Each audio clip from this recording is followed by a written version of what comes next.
Kaca. Kepompong hitam di kepala Xian Yanxing terbuka dan cahaya perak menyilaukan memancar. Itu adalah cahaya yang dipancarkan oleh cakra. 9. Lu Ming melihat 9 cakra perak sekilas. Garis keturunan peringkat 9 tingkat raja. Bagaimana mungkin? Lu Ming tercengang. Jian Feiliu bahkan lebih terkejut lagi. Mereka pernah bertarung bersama sebelumnya, jadi mereka tahu bahwa garis keturunan Xian Yanxing adalah garis keturunan raja tingkat ke-7. Tapi sekarang, itu telah menjadi garis keturunan raja tingkat 9.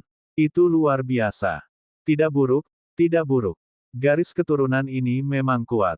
Saya ingin tahu di level berapa garis keturunan ketiga itu. Lian Chang memandang Xian Yanxing dan mengangguk puas. Tampaknya 9 garis keturunan naga bukanlah satu-satunya garis keturunan yang menakjubkan di dunia. Lu Ming menghela nafas. Dunia ini penuh dengan keajaiban. Dulu, tempat tinggalnya terlalu kecil. Ketika dia melangkah ke panggung yang lebih luas, dia pasti akan melihat hal-hal yang lebih indah. Ada berbagai macam garis keturunan, dan 9 garis keturunan naga bukanlah satu-satunya yang dapat ditingkatkan. Garis keturunan Xian Yanxing mampu maju ke alam raja tingkat 9 melalui kelahiran kembali garis keturunannya. Garis keturunan raja tingkat 9 adalah tingkat tertinggi yang bisa dicapai oleh garis keturunan kedua. Jika seseorang ingin mencapai tingkat dewa, mereka biasanya harus memilih garis keturunan ketiga. Setelah beberapa saat, cahaya perak menghilang dan pembuluh darah di belakang Xian Yanxing menghilang ke dalam tubuhnya. Dia membuka matanya. Baiklah, sekarang, melangkahlah ke altar dan aku akan mengirimmu keluar. Kata Lian Chang. Jian Feiliu dan Xian Yanxing berjalan ke altar sementara Lu Ming mendatangi Lian Chang dan membungkuk, "Guru, murid akan pergi." "Ya, pergilah. Saya tidak dapat membantu Anda di masa depan. Anda harus mengandalkan diri sendiri." Liao Chang mengangguk. Hati Lu Ming sakit. Meskipun dia tidak menghabiskan waktu lama bersama Lian Chang, Lu Ming memang menganggapnya sebagai guru sejatinya. Sebenarnya, ini adalah guru pertama yang diakui secara resmi oleh Lu Ming. Lu Ming tahu betul bahwa perpisahan ini mungkin merupakan perpisahan yang abadi. Dengan kekuatan jiwa Lian Chang, dia tidak akan mampu bertahan lebih dari beberapa tahun. Kaisar suatu generasi berakhir dalam kondisi seperti itu. Itu benar-benar membuat orang menghela nafas.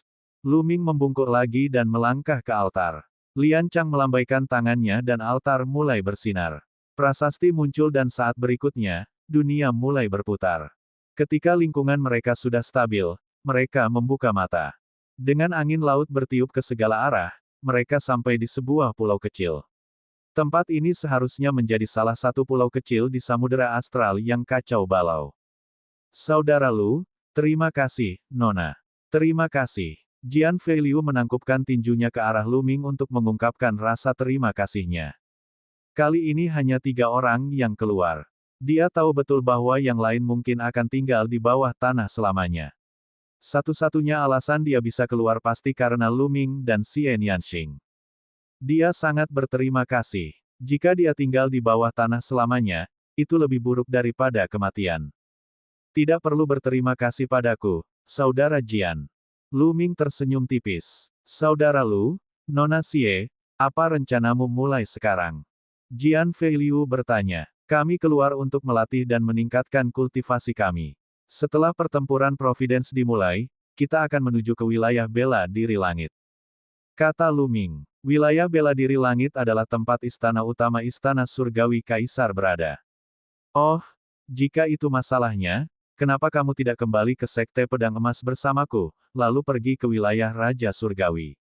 Pertarungan peringkat Raja Surgawi akan segera dimulai. Bagi semua raja tingkat puncak, ini adalah kesempatan yang sangat diperlukan. Kata Jian Feiliu. Pertempuran peringkat Raja Surgawi. Lu Ming tercengang. Selain pertempuran Providence, mengapa ada pertempuran lain dalam daftar Raja Surgawi? Saudara Lu, kamu tidak tahu tentang pertarungan peringkat Raja Surgawi. Jian Feiliu sedikit tercengang. Lu Ming menggelengkan kepalanya. Dia benar-benar tidak tahu. Baiklah, di domain Raja Surgawi, ada 2 prasasti Raja Surgawi yang dibuka setiap 3 tahun sekali. Prasasti Raja Surgawi memiliki efek ajaib pada raja tingkat puncak, dan banyak orang telah menerobos ke lautan alam jiwa karena mereka. Namun, ada batasan jumlah tempat yang bisa mendapatkan kesempatan terakhir. Hanya ada 108 tempat. Namun, ada banyak tingkatan Raja Puncak di wilayah Tandus Timur. Semua orang menginginkan 108 tempat ini, sehingga memicu serangkaian perkelahian. Ini adalah pertarungan untuk peringkat Raja Surgawi.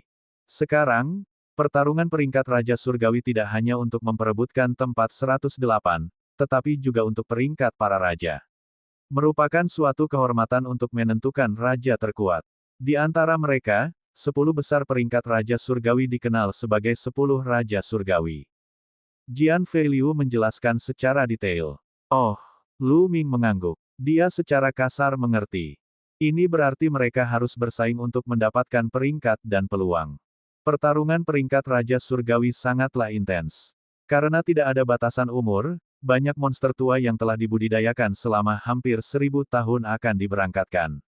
Ada banyak ahli. Monster-monster tua itu mungkin memiliki potensi yang terbatas, tetapi setelah terakumulasi selama bertahun-tahun, kekuatan tempur mereka sangatlah menakutkan. Banyak orang jenius dalam daftar 1000 talenta terbaik yang bukan tandingan mereka. Kata Jian Feiliu, baiklah, kami akan pergi ke Sekte Pedang Emas bersamamu terlebih dahulu, lalu menuju ke wilayah Raja Surgawi. Lu Ming segera mengambil keputusan. Alam angin, api, dan petir miliknya semuanya tertahan di batas level pertama. Mungkin pertempuran daftar Raja Langit akan menjadi kesempatan baginya untuk menerobos. Tanpa menerobos lautan roh, hampir mustahil untuk menonjol dalam pertempuran Providence. Xian Yanxing juga mengangguk. Meskipun dia pernah mendengar tentang pertarungan peringkat Raja Surgawi, itu hanyalah desas-desus. Dia juga cukup penasaran. Kemudian, ketiganya naik ke udara dan terbang menuju barat. Wilayah cahaya keemasan, tempat Sekte Pedang Emas berada, terletak di sebelah barat Samudra Astral yang kacau. Setelah terbang selama sehari, mereka bertiga sampai di sebuah pulau besar. Mereka mencocokkan peta dengan lokasi mereka saat ini. Ini harus menjadi perjalanan 10 hari dari wilayah cahaya keemasan. Ayo kita naik bonekanya. Dengan lambaian tangan Lu Ming, boneka ular raksasa muncul. Boneka ular raksasa ini memiliki panjang 50 meter dan memiliki kekuatan tempur yang setara dengan tingkat keempat dari tingkat samudra spiritual. Itu berasal dari suku ular Yin. Kali ini, Lu Ming membawa kembali cukup banyak boneka. Jian Feiliu terkejut saat melihat Lu Ming mengeluarkan boneka ular raksasa itu dan merasakan aura kuat yang dipancarkannya. Saya tidak menyangka saudara Lu begitu kuat dalam seni bela diri dan prasasti. Jian Feiliu menghela nafas. Untuk dapat mengendalikan boneka yang setara dengan alam samudra spiritual tingkat keempat, api energi mental Lu Ming jelas sangat menakutkan. Tak perlu dikatakan lagi, dia pastinya adalah seorang alkemis prasasti sejati. Pada usia ini, seni bela dirinya tidak hanya begitu menakutkan, tetapi dia juga telah mencapai ranah prasasti Dao. Jian Feiliu meratap dalam hatinya. Apakah dia masih manusia?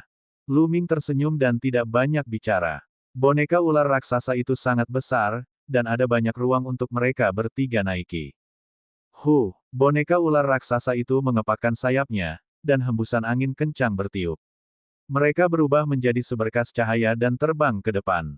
Sangat cepat, Lu Ming sedikit terkejut. Setelah keluar dari tanah, ia menemukan bahwa kecepatan boneka ular raksasa itu berkali-kali lipat lebih cepat daripada saat berada di bawah tanah. Seperti yang diduga, kecepatannya benar-benar ditekan saat berada di bawah tanah. Terbang menjadi jauh lebih sulit, dan begitu mereka keluar dari tanah, seolah-olah mereka tiba-tiba terbebas dari belenggu dan bebas terbang di angkasa. Kecepatan terbang boneka ular raksasa itu bahkan lebih cepat dari kecepatan terbangnya. Itu benar-benar setara dengan kultivator tingkat samudera spiritual tingkat 4 yang bergegas dalam perjalanan mereka. Lautan tak berbatas berlalu dalam sekejap mata. 2 hari telah berlalu. Mengendarai golem, mereka bisa berkultivasi saat bepergian. Ya, ada seruan perang datang dari depan. Lu Ming mendapat ide dan boneka ular raksasa itu melambat. Jian Feiliu dan Xian Yanxing juga menghentikan kultivasi mereka. Sepertinya ada bajak laut yang mencoba membunuh karavan. Kata Xian Yanxing. Ayo pergi dan lihat. Lu Ming melambaikan tangannya dan menyingkirkan boneka ular raksasa itu. Dia berubah menjadi 3 sinar cahaya dan terbang ke depan. Luo Xin putus asa. Dia menyaksikan orang-orang di kamar dagang api mati satu persatu dalam pertempuran. Kali ini, kamar dagang api memiliki sejumlah besar barang berharga untuk diangkut ke wilayah cahaya kemasan. Barang-barang itu sangat berharga, dan kamar dagang api telah mengerahkan hampir seluruh kekuatan mereka. Chen Dao, ahli terkuat di kamar dagang api, dan ayah Luo Xin, Luo Ming, juga merupakan raja tingkat puncak. Selain itu, ada 2 raja tingkat puncak lainnya, sehingga totalnya ada 4 raja tingkat puncak. Kekuatan mereka tidak bisa dikatakan lemah. Namun, pihak lain bahkan lebih kuat, karena mereka adalah kelompok bajak laut jahat berdarah. Ya, itu adalah kelompok bajak laut jahat darah lagi, dan kali ini, semuanya dimobilisasi. Apa yang membuat mereka putus asa adalah kelompok bajak laut jahat darah tidak hanya memiliki 4 raja tingkat puncak, pemimpin mereka bahkan berada di tingkat pertama dari tingkat samudera spiritual. Mereka benar-benar kalah dan sudah dikepung. Bang! Pemimpin bajak laut Vien darah disebut Blood Vien. Dengan satu telapak tangan, Chen Dao memuntahkan seteguk darah dan mundur.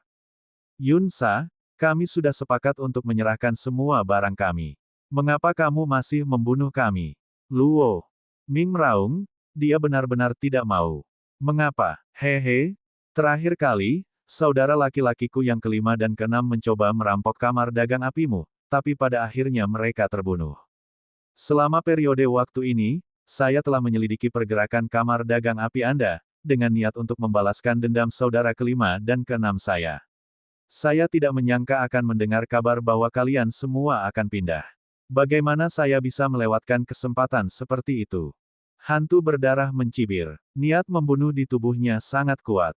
Luo Xin tertawa getir, jadi itulah masalahnya. Bajak laut Vien berdarah ingin membalas dendam pada orang-orang itu. Saat itu, 2 raja tingkat puncak dari bajak laut iblis darah dibunuh oleh Lu Ming. Namun, dalam situasi itu, bajak laut Blood Vien ingin memusnahkan mereka. Tentu saja mereka harus membalas. Dia tidak menyalahkan Lu Ming.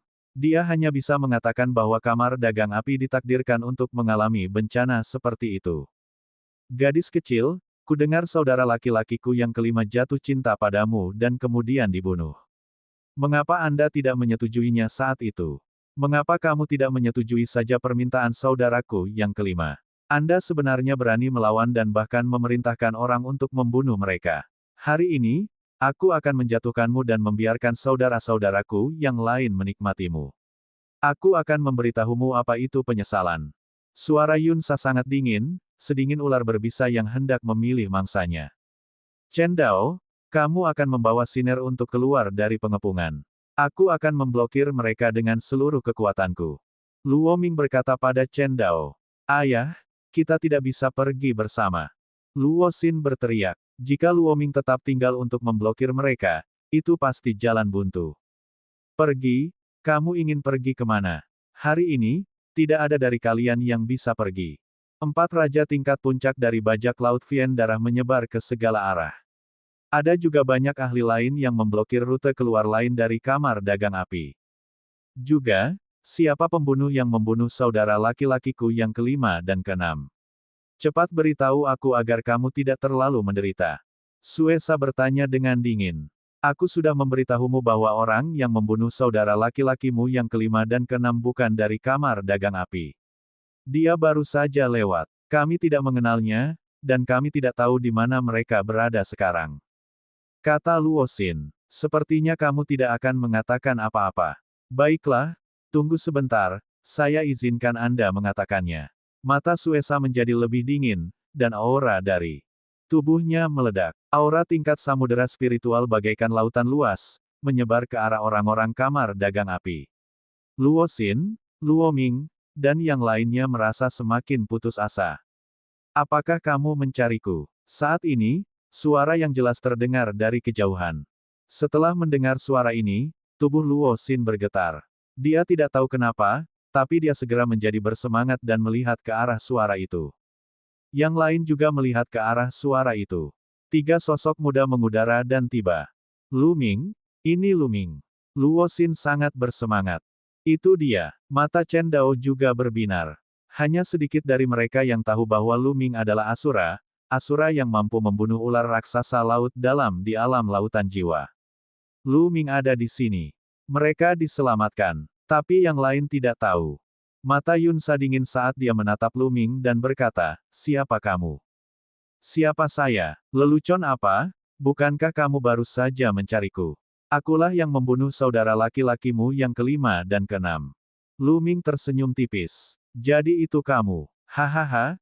Ada jalan ke surga, tapi kamu menolaknya. Tidak ada pintu ke neraka, tapi Anda memilih untuk menceburkan diri ke dalamnya. Bodoh sekali. Tapi ini bagus, ini menyelamatkanku dari kesulitan mencarimu." Hantu berdarah tertawa terbahak-bahak, matanya sangat dingin. "Ah, benarkah? Mulai sekarang, lautan astral yang kacau tidak lagi memiliki bajak laut Bloodfiend. Xiao Xing, saudara Jian, aku serahkan sisanya padamu," kata Lu Ming sambil melangkah maju.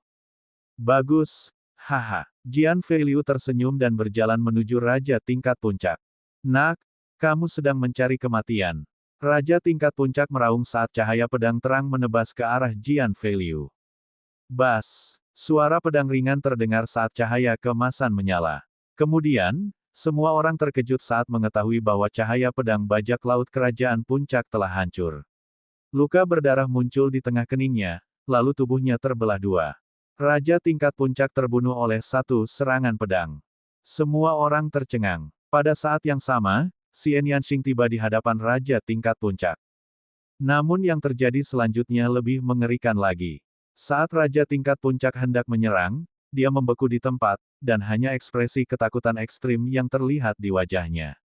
Kemudian, dengan keras, Raja Tingkat Puncak ini berubah menjadi awan kabut darah, yang menyebar di udara. Dia mati dan berubah menjadi debu. Semua orang di sekitar mereka merasa dada mereka seperti dihisap oleh pompa udara. Mengerikan, terlalu menakutkan. Raja Tingkat Puncak telah terbunuh tanpa sedikit pun kesempatan untuk membalas. Namun, Xian Yanxing dan yang lainnya jelas hanya berada di tingkatan Raja Tingkat atas. Dia, siapa mereka? Luo Ming tercengang dan tergagap. Luo Xin menarik napas dalam-dalam, menunjuk ke arah Jian Feiliu dan berkata, "Raja Yama." "Yaksa." Dia segera menunjuk ke arah Xian Yanxing. Akhirnya, dia menunjuk ke arah Lu Ming dan berkata, "Asura." Dan EBSP. Murid Luo Ming berkontraksi, dan dia menarik napas dalam-dalam beberapa kali dan berkata, "Jadi itu mereka." Tidak heran, tidak heran. Asura, Raja Neraka, Yaksa, semua orang di Pulau Pasir Emas tahu tentang mereka. Tentu saja, Luo Ming juga pernah mendengarnya.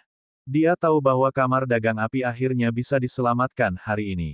Setelah membunuh dua Raja Tingkat Puncak, Xian Yanxing dan Jian Feiliu muncul di depan dua Raja Tingkat Puncak lainnya, dan aura kuat mereka menyelimuti keduanya. "Ayo pergi." Kedua Raja Tingkat Puncak berbalik dan berlari tanpa ragu-ragu. Itu terlalu menakutkan. Jika dia tidak lari, dia akan mati. Namun, salah satu dari mereka tiba-tiba berubah menjadi awan kabut darah dengan ledakan saat berlari. Adapun yang lainnya, tiba-tiba terbelah menjadi dua saat sedang berjalan. Keempat Raja Tingkat Puncak semuanya mati. Sekarang giliranmu. Aura yang kuat muncul dari tubuh Lu Ming dan menyelimuti darah iblis. Murid Yunsa berkontraksi dengan tajam. Kekuatan yang ditunjukkan oleh Jian Feiliu dan Xian Yanxing telah mengejutkannya. "Kamu pikir kamu bisa membunuhku? Tidak peduli seberapa kuat tingkat Raja Puncak, dia tetaplah tingkat Raja Puncak. Saya akan memberitahu Anda semua betapa kuatnya seorang pejuang spiritual tingkat samudera." Tubuh hantu berdarah mengeluarkan kabut tebal berwarna darah.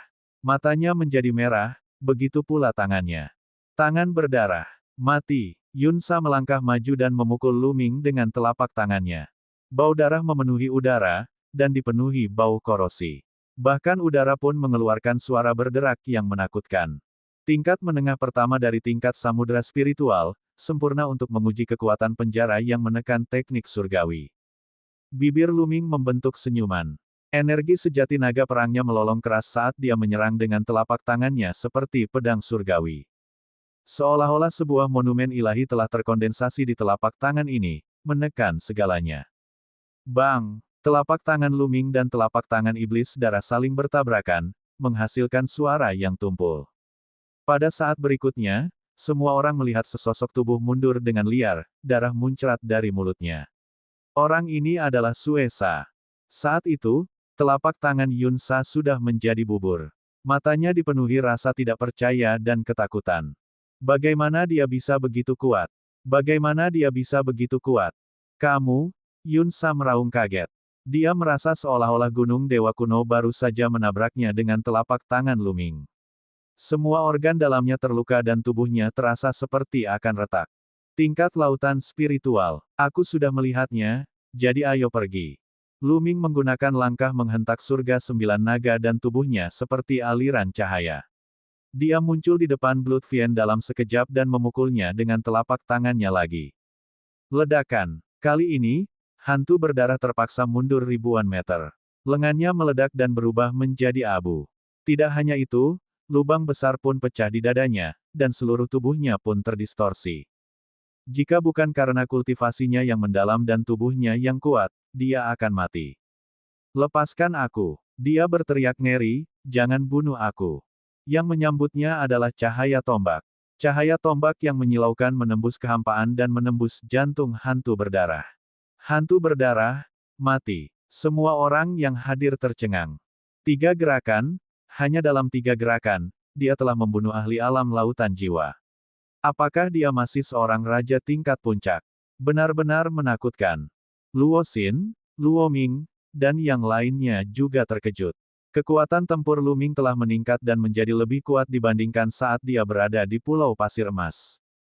Kami berdua adalah raja tingkat puncak, tapi aku jauh lebih rendah. Chen Dao menggelengkan kepalanya sambil tersenyum pahit. Penjara yang menekan seni surgawi memang merupakan teknik bela diri garis keturunan tingkat setengah dewa. Ini sangat kuat, tetapi jumlah yuan sebenarnya yang dikonsumsi juga mengejutkan. Luming tersenyum dan melahap cincin penyimpanan dan esensi darah Blood Fiend. Aku akan menyerahkan orang-orang ini padamu. Xiao Qing, saudara Jian, ayo pergi. Kalimat pertama ditujukan kepada kamar dagang api, dan kalimat kedua ditujukan kepada Xian Yanxing dan Jian Feiliu. Beberapa orang terkuat telah terbunuh, dan sisa darah bajak laut Fiend diserahkan ke kamar dagang api. Bagaimanapun, kamar dagang api masih memiliki 4 raja tingkat puncak. Mereka pasti akan mengambil kesempatan ini untuk memusnahkan darah bajak laut Fiend. Luming dan 2 lainnya melayang ke langit. Seperti yang diduga, mereka mendengar teriakan perang yang memekakkan telinga di belakang mereka. Luming, Luo Xin bergumam sambil melihat ke kejauhan. Dia kemudian menghela nafas dan bergabung dalam pertempuran. Mereka bertiga duduk bersila di atas boneka ular raksasa itu dan melanjutkan perjalanan. Saudara Lu, kamu semakin kuat dan kuat. Menurutku, aku bukan tandinganmu lagi. Jian Feiliu berkata sambil tersenyum pahit. Saudara Jian terlalu rendah hati. Luming tersenyum tipis. Saya tidak bersikap rendah hati, saya hanya mengatakan yang sebenarnya. Jian Feiliu lalu melihat ke arah Xian Yanxing. Meskipun Xian Yanxing tidak mengungkapkan banyak hal, dia memberinya perasaan tak terduga. Dia memperkirakan jika mereka benar-benar bertarung, dia tidak akan menjadi tandingannya. Hal yang paling mengejutkan adalah keinginan langit dan bumi Xian Yanxing dan Luming masih di level 1. Jika kehendak langit dan bumi mereka berhasil menembus ke tingkat 2, seberapa mengerikankah hal itu? Jika keduanya menerobos ke alam esensi langit dan bumi tingkat kedua, mereka akan mampu bersaing dengan orang-orang aneh di peringkat Raja Surgawi. Jian Feiliu tergerak. Meskipun dia berada di peringkat 788 dalam daftar 1000 talenta teratas, ada banyak raja tingkat puncak yang lebih kuat darinya. Itu karena daftar 1000 talenta teratas hanya mencantumkan mereka yang berusia di bawah 30 tahun, sedangkan daftar Raja Surgawi tidak memiliki batasan usia. 600 teratas dalam daftar 1000 talenta teratas hampir semuanya berada di tingkat samudra spiritual ke atas. Hanya 10 Raja Surgawi terakhir yang mampu menduduki peringkat 600 teratas dengan budidaya alam raja mereka. Itu adalah suatu prestasi yang mengerikan. Oleh karena itu, ada hampir 200 favorit surga dalam daftar 1000 talenta teratas yang lebih kuat darinya. Ada juga banyak tingkatan raja tua yang kuat. Oleh karena itu, ada banyak tingkatan raja tingkat puncak yang lebih kuat darinya. Lagi pula, wilayah tandus di bagian timur terlalu besar, dan terdapat terlalu banyak raja tingkat puncak. Saya perlu segera meningkatkan keinginan bumi saya hingga menyelesaikan level 1. Kalau tidak, saya tidak akan bisa mengerahkan banyak tenaga. Lu Ming merenung dalam hatinya. Masih terdapat perbedaan besar antara konsep bumi dengan ketiga konsep lainnya. Jika konsep bumi mirip dengan tiga konsep lainnya, kekuatan perpaduan keempat konsep tersebut akan sangat menakutkan. Kekuatan tempur Lu Ming juga akan meningkat sedikit. Boneka ular raksasa itu sangat cepat. Setelah 3 hari berikutnya, mereka tiba di wilayah cahaya keemasan, yang 2 kali lebih cepat dari perkiraan mereka. Setelah mencapai wilayah cahaya keemasan, mereka terus terbang. Setelah 3 hari berikutnya, mereka tiba di Sekte Pedang Emas. Sekte Pedang Emas terlalu megah. Itu lebih megah dan kuat dari sekte manapun yang pernah dilihat Lu Ming. Sekte Pedang Emas adalah sekte nomor 1 di wilayah cahaya emas. Meskipun merupakan sekte tambahan dari Istana Dewa Langit Kaisar, otoritas Sekte Pedang Emas di wilayah cahaya emas sama besarnya dengan Istana Dewa Langit Kaisar. Dari sini kita bisa melihat kekuatannya. Selain itu, Sekte Pedang Emas juga memiliki jaringan transportasi antar provinsi yang dapat mengangkut satu wilayah ke wilayah besar lainnya. Mereka akan menggunakan susunan teleportasi antar domain Sekte Pedang Emas untuk menuju ke domain Raja Surgawi. Status Jian Feiliu di Sekte Pedang Emas sangat tinggi. Dia adalah jenius nomor 1 di Sekte Pedang Emas. Setelah kembali, Lu Ming dan Xian Yanxing secara alami diperlakukan dengan sangat ramah. Saudara Lu, Nona Xie, kamu mungkin harus tinggal di Sekte Pedang Emas selama 2 hari. Kali ini, Sekte Pedang Emas akan mengirimkan sekelompok raja tingkat puncak untuk bersaing memperebutkan peringkat Raja Surgawi. Jian Feiliu membawa Lu Ming dan Xian Yanxing ke halaman yang elegan dan memberi tahu mereka. Tidak apa-apa, mungkinkah kali ini, semua raja tingkat puncak di wilayah Tandus Timur akan dikumpulkan? Lu Ming tersenyum. Mengumpulkan semua raja tingkat puncak tentu saja sedikit berlebihan.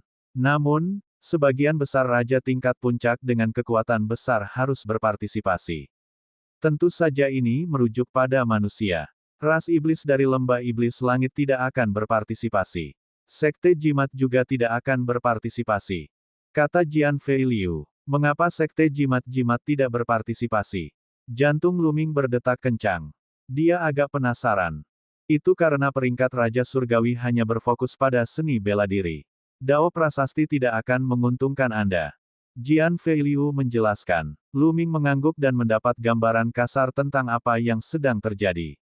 Sepertinya kompetisi peringkat Raja Surgawi ini akan sangat ketat. 2 hari kemudian, Sekte Pedang Emas mengirimkan 29 raja tingkat puncak ke wilayah Raja Surgawi. Termasuk Jian Feiliu, ada 30 orang. Di antara mereka, ada yang sudah sangat tua, dan ada pula yang berusia 30-an. Yang tertua adalah 2 raja tua yang usianya hampir 1000 tahun. Melihat waktu mereka hampir habis, mereka ingin mencoba peruntungan. Jika beruntung, mereka mungkin bisa menerobos ke lautan jiwa. Dengan begitu, umur mereka akan bertambah 1000 tahun. Termasuk Lu Ming dan Xian Yanxing, totalnya ada 32 orang. Mereka melangkah ke portal transportasi antar provinsi dan menuju ke wilayah Raja Surgawi. Wilayah Raja Surgawi adalah wilayah yang sangat istimewa di wilayah Tandus bagian timur. Itu karena domain Raja Surgawi sangat kecil, hanya 1/10 dari ukuran domain Tianxuan. Itu adalah domain terkecil di wilayah Tandus bagian timur, dan kekurangan sumber daya. Hampir tidak ada kekuatan yang kuat di sini.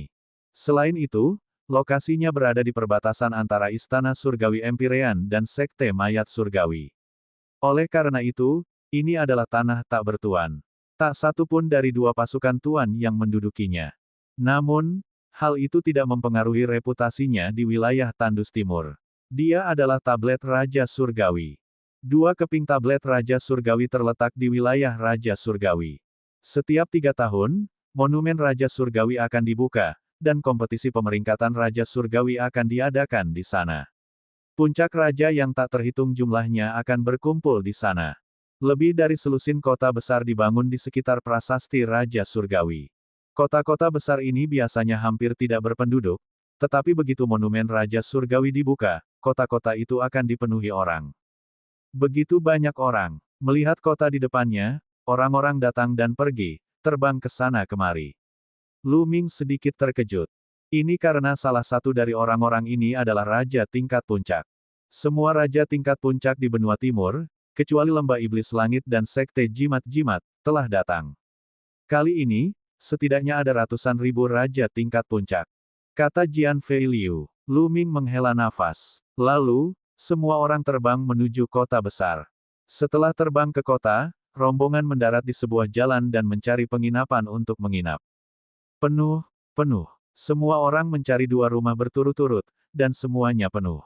Barulah di rumah ketiga ada ruangan kosong. Saudara Lu, ayo jalan-jalan dan cari tempat untuk minum. Setelah ruang tamu diatur, Jian Fei Liu pergi mencari Lu Ming. Baiklah, Lu Ming mengangguk. Dia menemukan Xian Yanxing dan mereka bertiga keluar. Dalam kelompok sekte pedang emas, hanya mereka bertiga yang masih muda. Yang lainnya adalah yang termuda, sudah berusia lebih dari 30 tahun. Mereka tidak memiliki topik umum untuk dibicarakan, dan mereka bertigalah yang lebih dekat. Kota kecil ini cukup luas, namun jalanan masih dipenuhi orang.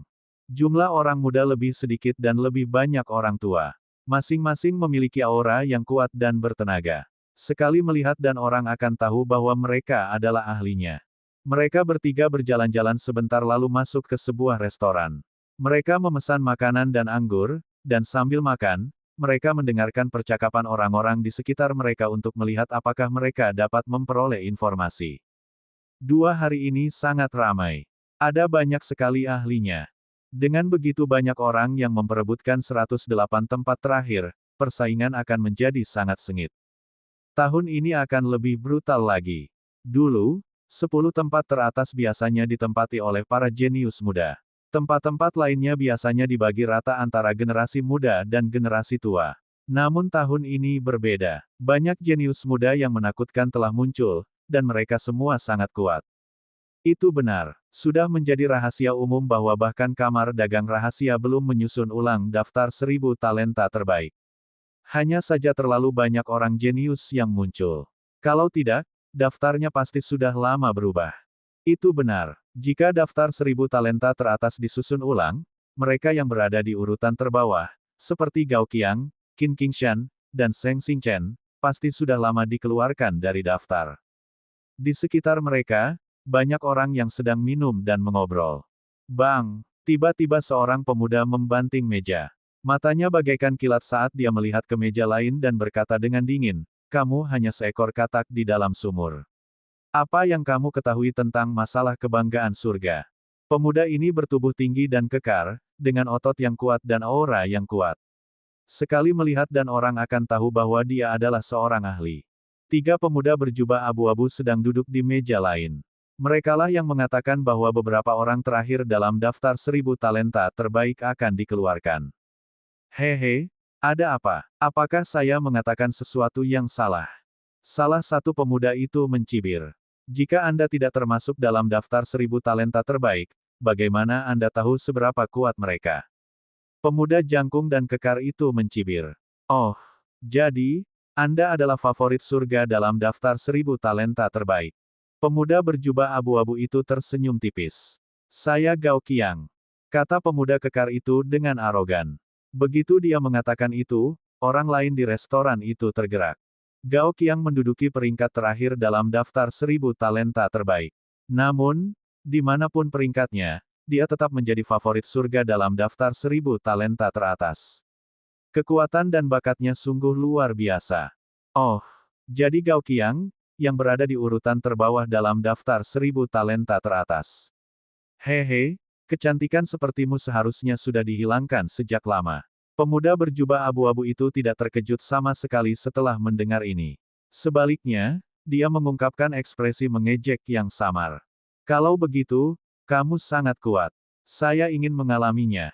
Gao Qiang berdiri, matanya dingin, dan aura di tubuhnya menjadi ganas, seperti binatang buas. Kamu ingin bertarung? Bagus. Hari ini, aku akan memberitahumu betapa tidak bergunanya dirimu. Pemuda berjubah abu-abu itu mencibir dan berdiri juga, tubuhnya memancarkan aura dingin. Ayo keluar dan bertarung. Setelah Gao Qiang selesai berbicara, dia bergegas keluar dari restoran dan terbang ke langit. Dua kakak laki-laki, tunggu aku kembali dan terus minum. Pemuda berjubah abu-abu itu tertawa. Dia kemudian bergegas keluar dari restoran dan terbang ke langit. Orang-orang lain di restoran itu terbang keluar satu demi satu, menyaksikan pertempuran itu dengan penuh minat. Lagi pula, salah satu dari mereka masuk dalam daftar 1000 talenta terbaik. Bahkan jika dia berada di peringkat terakhir, kekuatan tempurnya pasti tidak lemah. Siapakah pemuda berjubah abu-abu itu?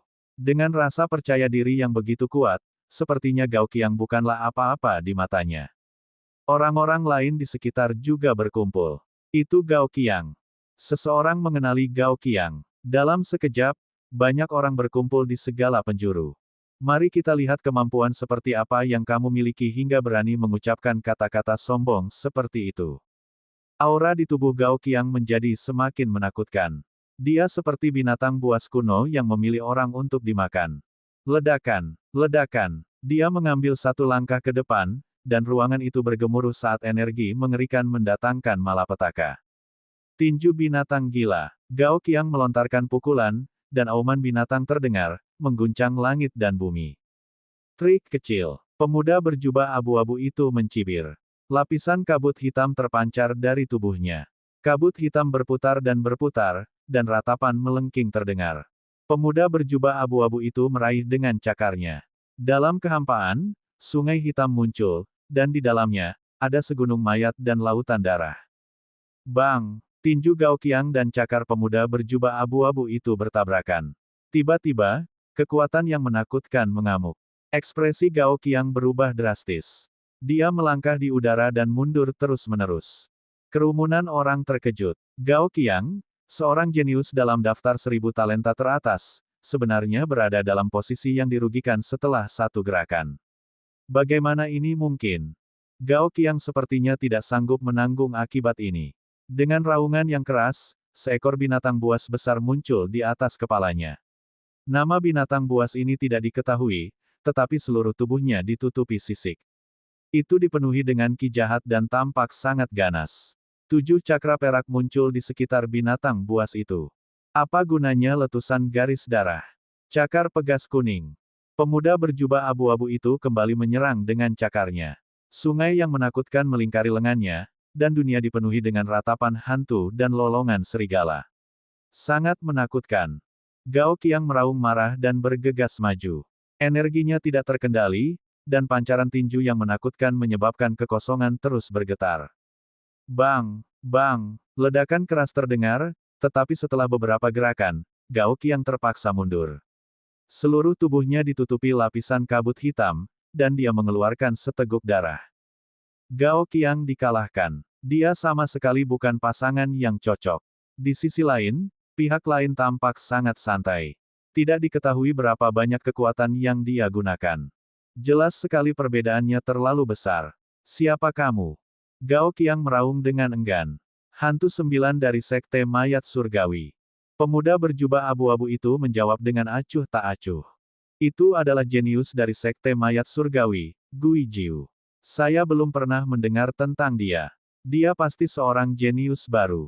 Seperti yang diduga, saat ini semakin banyak orang jenius.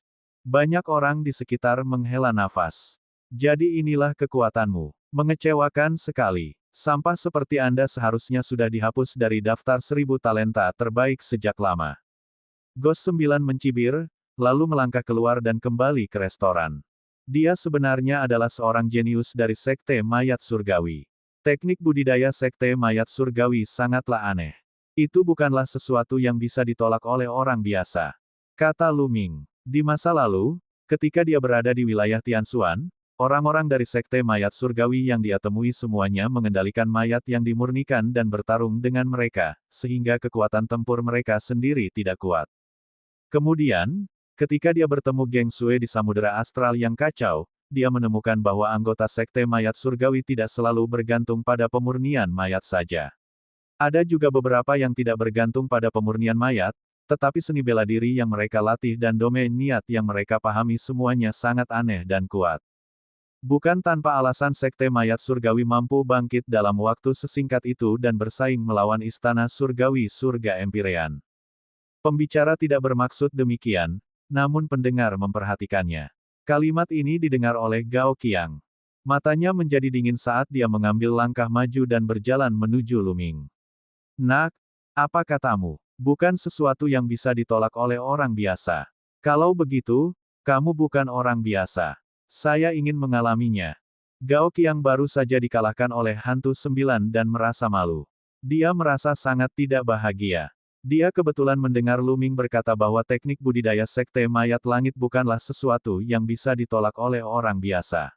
Apakah itu berarti dia, Gao Qiang, adalah orang biasa? Dia sangat kuat. Sebagai favorit surga dalam daftar 1000 talenta terbaik, dia selalu bangga dan sombong. Tapi hari ini, dia dengan mudah dikalahkan oleh Gui Jiu, dan kemudian dia disebut orang biasa oleh seorang anak yang muncul entah dari mana. Dia sangat marah sehingga dia tidak bisa mengendalikan dirinya sendiri. Dia ingin mendapatkan kembali wajah Lu Ming. Lu Ming terdiam. Dia hanya membuat komentar objektif dan dia menjadi sasaran. Saudara Gao, saya tidak sedang membicarakan Anda. Banyak orang yang sakit kepala saat menghadapi teknik budidaya aneh dari Sekte Mayat Surgawi. Lu Ming menjelaskan. Diam. Kamu pikir kamu siapa? Apakah kamu layak menjadi saudaraku? Juga, maksud Anda banyak orang jenius dalam daftar 1000 talenta teratas yang bukan tandingan Gui Jiu, tetapi Anda memang tandingannya. Gao Qiang memarahi dan bertanya pada Lu Ming. Lu Ming mengerutkan kening. Apakah Gao Qiang sakit? Gao Qiang, aku menyarankanmu untuk pergi. Jangan terlalu malu. Jian Feiliu berteriak dengan dingin dan wajahnya tampak mengerikan. Argumen mereka membangkitkan rasa ingin tahu yang lain, dan mereka semua menoleh. Siapakah anak-anak muda ini? Tampaknya Gao Qiang akan mendapatkan kembali wajahnya dari mereka. Jangan menendang pelat besi lagi. Seseorang mencibir. Bagaimana bisa semudah itu? Gao Qiang masih sangat kuat, bagaimana dia bisa begitu sial menendang pelat besi dengan begitu mudahnya? Orang-orang di samping sedang berdiskusi dan menonton dengan penuh minat. Setelah dimarahi oleh Jian Feiliu, wajah Gao Qiang menjadi lebih dingin.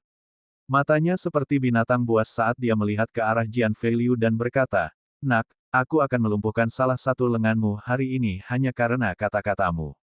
Ledakan. Kinya yang kuat sangat keras saat dia meninju Jian Feiliu. Mata Jian Feiliu menjadi dingin. Cahaya keemasan muncul dari matanya. Dia menyatukan jari-jarinya seperti pedang dan menebasnya. Cahaya pedang emas menyala, seolah bisa menembus segalanya. Cahaya tinju yang kuat dipotong menjadi dua seperti tahu. Cahaya pedang tidak berhenti dan terus memotong ke arah lengan Gao Qiang. Wajah Gao Qiang menjadi pucat karena ketakutan saat dia mundur dengan panik. Pada saat yang sama, garis keturunannya meledak, menyebabkan tubuhnya membengkak dengan cepat dan auranya menjadi lebih kuat. Memotong. Mata Jian Feiliu berubah menjadi emas dan tubuhnya setajam pedang. Suara mendesing. Cahaya pedang emas meledak dan menembus kehampaan dalam sekejap. Kemudian, terdengar jeritan melengking. Semua orang melihat Gao Qiang mundur dengan liar, dan salah satu lengannya telah menghilang. Baru saja, Gao Qiang mengatakan bahwa dia ingin melumpuhkan salah satu lengan Jian Feiliu. Sekarang, Jian Feiliu telah memotong lengannya dengan satu pedang. Menghancurkan, benar-benar menghancurkan. Siapa kamu? Gao Qiang meraung marah. Dia mengedarkan Zhen Yuan-nya dan menutup lukanya, mencegahnya mengeluarkan darah. Matanya merah. Itu terlalu tragis. Salah satu lengannya telah terpotong, dan vitalitasnya rusak parah. Sudah ditakdirkan bahwa dia tidak akan mampu bersaing dengan para jenius lainnya. Dia marah, dia tidak mau. Jian Feiliu. Jian Feiliu melaporkan namanya. Jian Feiliu, ini Jian Feiliu. Dia berada di peringkat 788 dalam daftar 1000 talenta teratas. Dia beberapa ratus tempat lebih tinggi dari Gao Qiang. Kesenjangannya sangat besar. Tidak heran ini sangat sepihak. Dia benar-benar bertemu dengan Jian Feiliu. Gao Qiang ini sungguh tidak beruntung. Pertama, dia bertemu dengan jenius dari Sekte Mayat Surgawi, dan sekarang, dia harus menghadapi Jian Feiliu. Itu semua karena dia terlalu sombong. Dia mengira dia berada di tempat seukuran telapak tangannya. Tempat apa ini? Pembangkit tenaga listrik sedang berkumpul di wilayah Raja Surgawi sekarang. Bukankah dia mencari kematian dengan bersikap sombong? Itu benar. Siapakah kedua pemuda itu? Untuk bisa berdiri di samping Jian Feiliu, saya khawatir dia pasti memiliki awal yang baik. Apakah dia juga merupakan talenta terbaik dalam daftar 1000 talenta teratas? Bahkan jika dia tidak masuk dalam daftar 1000 talenta terbaik, dia tetap luar biasa. Kerumunan sedang berdiskusi panas. Jian Feiliu, baiklah, aku mengaku kalah. Gao Qiang berteriak seperti binatang buas yang terluka. Matanya dipenuhi dengan niat membunuh saat dia melihat ke arah Lu Ming. Itu semua salahnya. Jika bukan karena perkataan Lu Ming, dia tidak akan menemukan Lu Ming dan menyinggung Jian Feiliu. Itu semua salah Lu Ming. Jika bukan karena Jian Feiliu, dia akan membunuh Lu Ming saat itu juga. Lu Ming. Pada saat ini, teriakan panjang terdengar, dan beberapa berkas cahaya terbang. Cahayanya menghilang, dan beberapa sosok muncul. Qin Qingfei, Qin Qingshan. Lu Ming terkejut. Dia tidak menyangka akan bertemu Qin Qingfei dan Qin Qingshan di sini, dan di belakang mereka ada seorang lelaki tua. Lu Ming, aku tidak menyangka akan bertemu denganmu di sini. Haha, ini waktunya menyelesaikan skor kita. Qin Qingfei mencibir. Aura di tubuhnya sangat kuat. Jelas, setelah periode waktu ini, budidaya Qin Qingfei juga telah menembus alam puncak. Hanya dengan sampah sepertimu. Lu Ming meliriknya dan berkata dengan nada meremehkan. Apa yang baru saja Anda katakan? Jangan berpikir bahwa Anda bisa menjadi sombong hanya karena Anda memiliki kekuatan. Izinkan saya memberitahu Anda, ada banyak orang yang dapat menekan Anda. Mari kita lihat siapa yang bisa menyelamatkanmu hari ini. Qin Qingfei tertawa dingin. Ah, benarkah? Itu bagus, aku juga akan menyelesaikan masalah denganmu hari itu. Lu Ming melangkah keluar, tatapannya menjadi dingin.